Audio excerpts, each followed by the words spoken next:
আসসালামু আলাইকুম ষষ্ঠ শ্রেণীর শিক্ষার্থী বন্ধুরা, তোমাদের গণিত বইয়ের পৃষ্ঠা 22 নং 1। দেখো এখানে বলছে যে ভগ্নাংশ যুগল সমতুল কিনা নির্ধারণ করো। এটা আমি তোমাদেরকে আজকে দেখাবো। তাহলে আমাদের একের ক, দেখো কতে বলছে এরকম 5/8, 15/24। তো ফ্রেন্ডস, ভগ্নাংশ যুগল যদি আমাদের যাচাই করতে হয় বা নির্ধারণ করতে হয়, আমরা এইভাবে করবো। দেখো এইভাবে আর গুণ করবো আর কি, এইটার সাথে এটা গুণ করবো, এটার সাথে এটা গুণ করবো। ঠিক আছে, যদি গুণফল একই হয় সেক্ষেত্রে তারা ভগ্নাংশ যুগল সমতুল হবে, না হলে সমতুল নয়।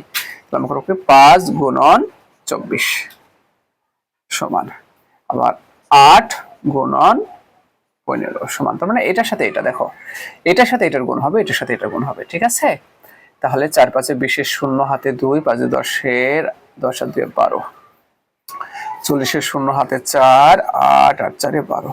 দেখো 120 আর 120 হয়েছে, তাই না? তাহলে আমরা নিঃসন্দেহে বলতে পারি অতএব ভগ্নাংশ যুগল সমতুল। ওকে ফ্রেন্ডস, এবার আমি তোমাদেরকে এই বইয়ের খ নম্বরটাও দেখাবো। এইখানে দেখো দেখো খতে কি বলেছে, 7/11 কত 14/33। তো আমরা কি করবো, অতএব 7 গুণন 33 সমান আর 11 গুণন 14 সমান। তাহলে কত হয় গুণ করলে? 3 7 21 এর 1 হাতে 2, 3 7 21 আর 2 21 22 23। এখন এটা একটু গুণ করে দেখি। তোমার 14 কে 11 দিয়ে গুণ, 4 1 0 4 1 কত হয় 4 5 1 154, 1 5 4।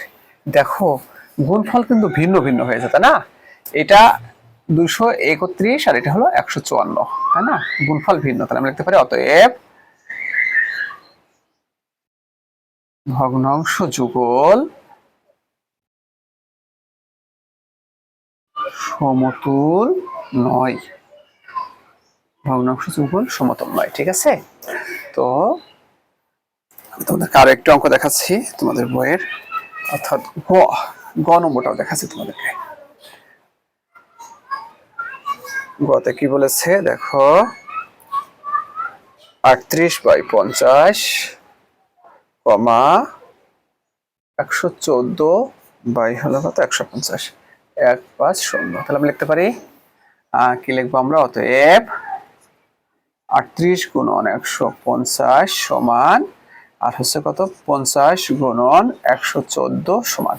তোমরা গুণ করে দেখবো। ঠিক আছে, একটু গুণ করে দেখি কত হয়।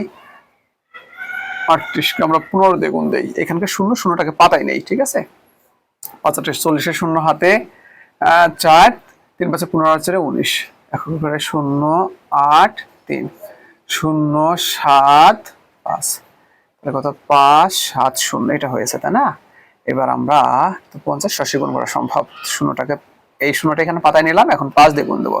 4 5 20 শূন্য হাতে হাতে কত 2, 5 1 5 আর 2 7, 5 আর 2 7, 5 1 5।